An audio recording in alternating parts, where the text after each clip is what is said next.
Not all Yieldmax funds are created equal. I want to go over the 5 worst out of total return performance of Yieldmax funds that are in that Yieldmax group, and ones like I'm not touching them. Not to say you shouldn't, or if you own these, you may have a reason you like them or whatever. It's your money. You do whatever you want to do. But the numbers are the numbers. We're just going to go over the 5 worst that I personally am not touching. This is Mike, Tactical Stock Scalper. All right. We're going to go 1 through 5. Like 1 is not the worst, and 5 is the absolute worst. You know, with Yieldmax funds, if you haven't learned anything through holding these, it's all about the underlying. If the underlying is bad or is suffering from poor performance for one reason or another, the Yieldmax funds are going to go down with it. And some of these numbers of how bad some of these are was actually staggering to me. And you know what's crazy? In some of them, most cases, they're actually beating the underlying on the way down, which we know that's going to happen with the covered call fund, but still, just staggering how bad some of these funds are. So let's start here with the one that's not as worse as all the rest, and that is ULTY. They have a bunch of underlying, so you can't just pin it on one underlying. So, oh, that's why they're bad, the underlying's having a tough year or whatever. Not the case with ULTY. It's totally designed different. I'm not going to go through how it's designed. You can do your research on that. And they have changed their strategy. Time will tell how effective that is. But since inception, and that's what I'm going to base this on, is from inception, because I have no idea when anyone bought in. If you bought in at the very bottom, maybe you're positive and this is the best thing you've ever seen. But from inception, ULTY, if you reinvested all the dividends, you're up a measly 3%. If you didn't reinvest the dividends and you took them and put them into something else, you're down 0.77%, almost a percent. So, I guess you're positive if you're on ULTY from inception, and I guess you are working on that return on investment. So there's something, but it's not the worst, actually. Next, ABNY, the Airbnb Yieldmax fund here. Okay, this one, you're down 8%, which is better than the underlying. And again, that's what we typically expect from a covered call fund, because you are making premium. So even though you catch the downside with share price depreciation, the buffer of the covered call gives you some kind of money, but you're down 8% in ABNY. Maybe you like Airbnb. Maybe, you think that has a future. I don't know anything about Airbnb, so I can't say one way or the other, but you're down 8% in ABNY. This one is unique. This one is actually performing worse than the underlying. The underlying is actually positive on this one. AIYY, you're down 23% if you reinvested all the dividends, okay? If you didn't reinvest the dividends and you put the dividends in darn near anything else except these 5 funds, it would be better off for you. You're down 19% if you didn't reinvest the dividends.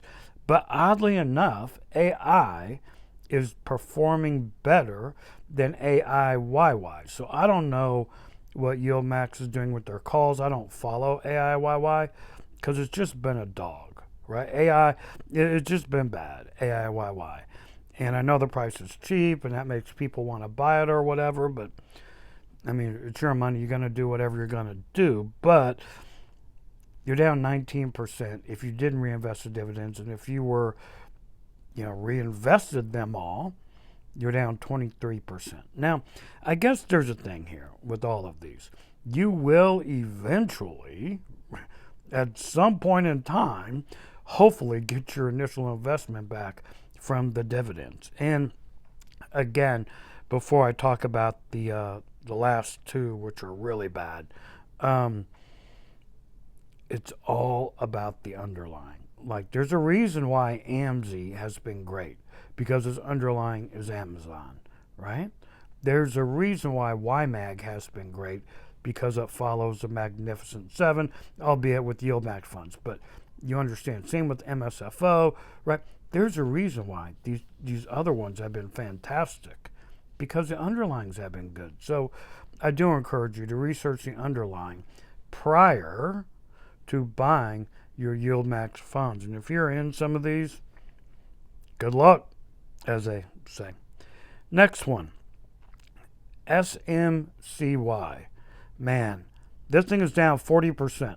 If you can reinvest in dividends, if you kept putting money into this thing as it keeps dropping and dropping and putting your dividends back into it, you're down 40% from inception.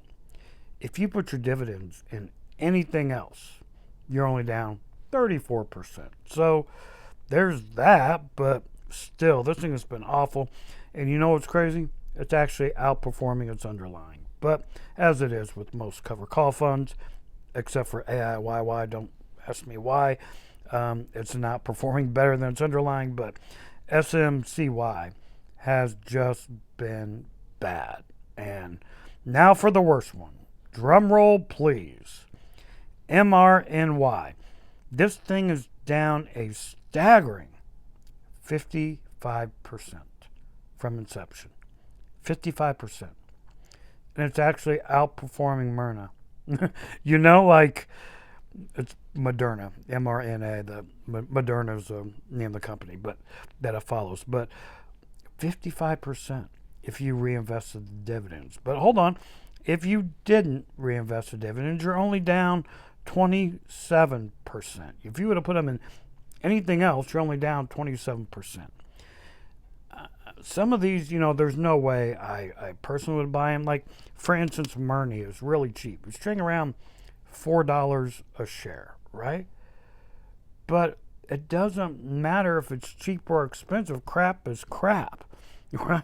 I mean, when you could put your money into something else that performs so much better, where you're not losing capital over time, I don't care if it's $4 or $50. It doesn't matter if the thing is performing.